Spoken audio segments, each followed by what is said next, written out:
Selamat datang di video kali ini. Jadi di video kali ini kita akan bahas dua saham.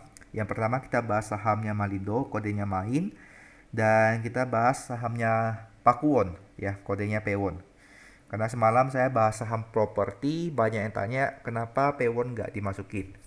Jadi di video kali ini nanti kita bahas Pewon. Yang pertama kita bahas dulu MAIN. Yang Anda lihat sekarang ini adalah penampakan dari chartingnya MAIN. Dan harga MAIN sekarang di 605. Garis-garis biru itu ada garis-garis support dan resist yang sebelumnya saya pernah tarik. Jadi kalau misalnya teman-teman mau tahu cara tarik-tarik garis support dan resist, bisa tonton di video-video sebelumnya. Biasanya sih saya akan lebih mengacu pada titik-titik gap ya. Kalau misalnya ada gap. Kalau nggak ada ya pasti low pointnya. Angka yang selalu disentuhnya dia. Nah, angka 605 ini sekarang di sini ya.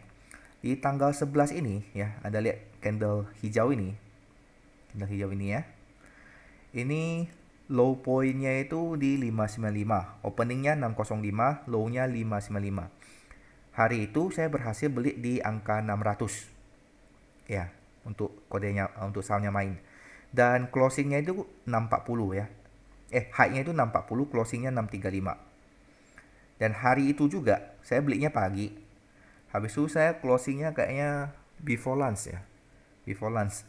Jadi sebelum jam 12 saya closing di 635. Jadi saya beli 600, jual 635, dapat 35 poin. Itu sekitar 5, sekian persen untuk sahamnya MAIN. Saya lepas. Saya lepas karena saya tahu belum saatnya dia naik. Saya lepas dan benar ya. Benar, mungkin hoki-hokian juga, benar. Setelah saya lepas ya, 3 hari berturut harganya jatuh lagi ke angka 600. Dan di hari Jumat ini saya mau masuk lagi ya. Awalnya itu saya mau beli di angka 600 tapi nggak dapat ya. Dan saya terpaksa saya beli di 610 ya. Saya after lunch belinya itu hari Jumat. Saya mau pasang 600 tapi saya rasa nggak dapat deh. Jadi saya belinya di 610. Dan untuk MAIN ini saya expect ya, karena harga sahamnya itu udah pernah tembus ke atas dari gapnya ini. Saya expect untuk minggu-minggu ke depan harga saham MAIN akan lanjut naik ke setidaknya 660 dan target saya itu di angka 700-an, 725, 720, something like that lah. Ini untuk prospeknya saham MAIN. Dari pandangan saya ya, dari pandangan saya. Tapi tidak menutup kemungkinan ya, harga saham MAIN akan turun lagi ke angka 565. Tapi at least saya belinya di sweet spotnya saya. Karena kemarin saya udah ada cuan 35 poin. Dan saya beli di 610 hari Jumat. Kalau 610 kurang 35 poin berarti 585. Ya, betul ya. 585. Jadi kalau misalnya harga sahamnya turun ke 585 itu masih dalam toleransi lah. Karena sebelumnya saya sudah ada untung. Ini untuk prospek MAIN, saya harapin ke depan MAIN akan tembus 660 dan ke 725. Kalau misalnya saya belinya di 610 dan harganya ke 660, saya dapat lagi 8,6%. Tambah kemarin 5,5%, berarti saya ada untung belasan ya, 13-14%. Kalau misalnya dia naik ke 725 atau 700 deh ya. 700 itu 15% tambah kemarin 5%, berarti di saham MAIN saya sudah cuan 20%. Ya, kita harapinnya sih begitu. Ini saham MAIN. Tapi harus wanti-wanti juga, dia mungkin juga turun ke 565. Nah, kalau misalnya saham MAIN naik, Anda juga harus perhatikan juga sahamnya Java dan Cepin. Karena biasanya mereka itu barengan ya. Serasi mereka.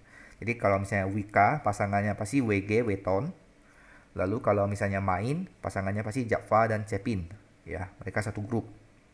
Bukan satu grup lah, istilahnya satu sektor gitu. Kalau Java mungkin target paling dekat di 1002. Kalau misalnya Cepin di 6850 sampai 7000. Di angka-angka segitu. Cepin kemarin juga saya beli 6250 barengan, saya belinya Cepin sama MAIN. MAIN saya beli 600, jual 635. Cepin saya beli 6275, Saya jual berapa kemarin ya? 6475 kalau nggak salah. Dapat 200 poin. Kalau nggak salah ingat ya. Yang penting saya beli dua-duanya. Java kemarin saya nggak beli. Sayang banget. Padahal waktu itu 10.40 atau berapa. Naik ke 1100 lebih. Kalau kemarin saya beli Java juga ya tiga-tiganya cuan. Cuman kemarin saya nggak beli Java, uangnya saya hold. Karena saya harus punya free cash flow. Equity saya nggak saya habiskan 100%. Misalnya saya punya equity 100 juta.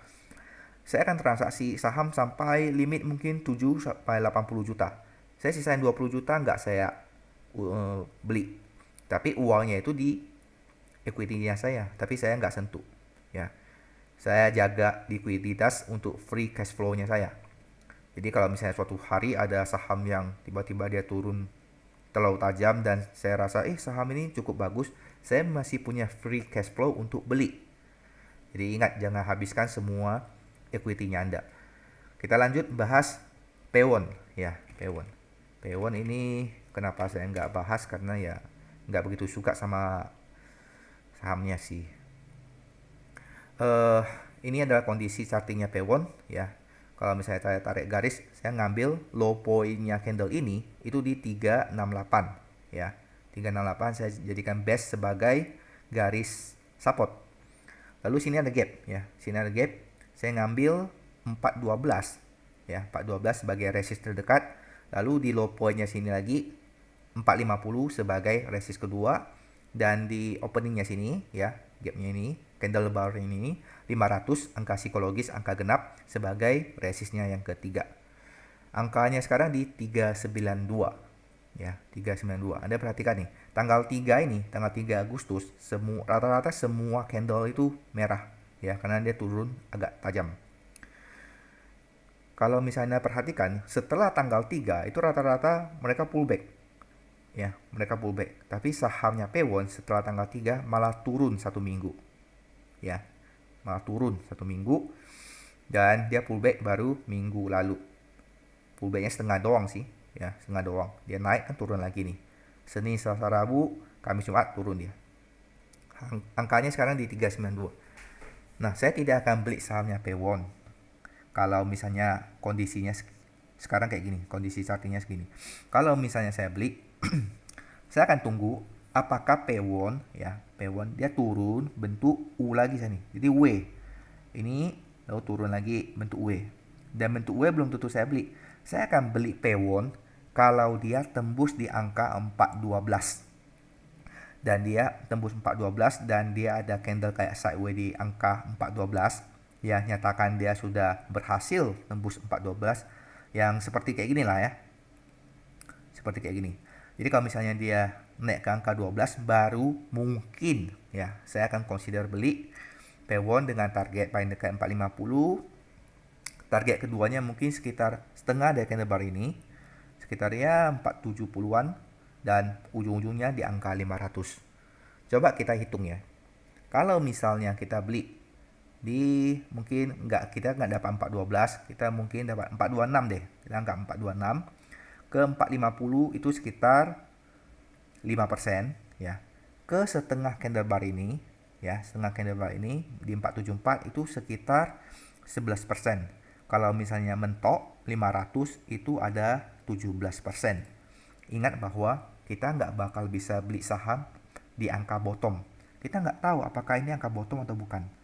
Dan kita nggak tahu ini candlenya ini kalau misalnya dia turun lagi ya ke 368 contoh. Kita nggak bakal tahu tuh 368 ini bottom atau bukan. Mungkin juga dia bakal turun lagi ke sekitar ya 326 ke daerah sini. Ya. Tidak ada yang pasti di dunia saham. Itu kuncinya. Jadi jangan beli pada saat harga saham itu lagi turun. Ya, kita nggak apa-apa kok.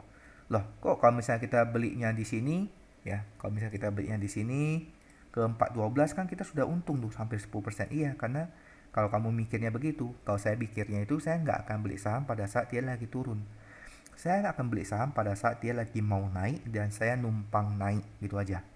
Jadi kalau misalnya tadi kita hitung di 426 nih, kita nggak hitung 412 ya, 426 ke 500 ada 17% untuk sahamnya Pewon. Jadi kalau untuk yang lagi melirik Pewon, saran saya sih tunggu aja ya. Mungkin dia nggak sesuai dengan apa yang saya ngomong bentuk W, ya mungkin dia besok langsung naik, ya nggak masalah. Yang penting kan kita belinya setelah harga sahamnya naik di atas angka 412 karena sini gap. Ya. Kalau dia udah naik ke angka 412, maka dia akan menguji lagi tutup gap ini dan mungkin ke setengah dari candle bar ini. Oke, mungkin itu aja untuk ulasannya Pewon sama Main. Lalu di akhir video saya mau cerita, kemarin saya ada baca artikel, judulnya itu tidak semua orang punya gaji, tapi semua orang punya rezeki. Jadi semoga teman-teman punya rezeki masing-masing, cuan di saham-saham yang berbeda. Sekian video hari ini, kita jumpa lagi di video saya berikutnya. Bye-bye.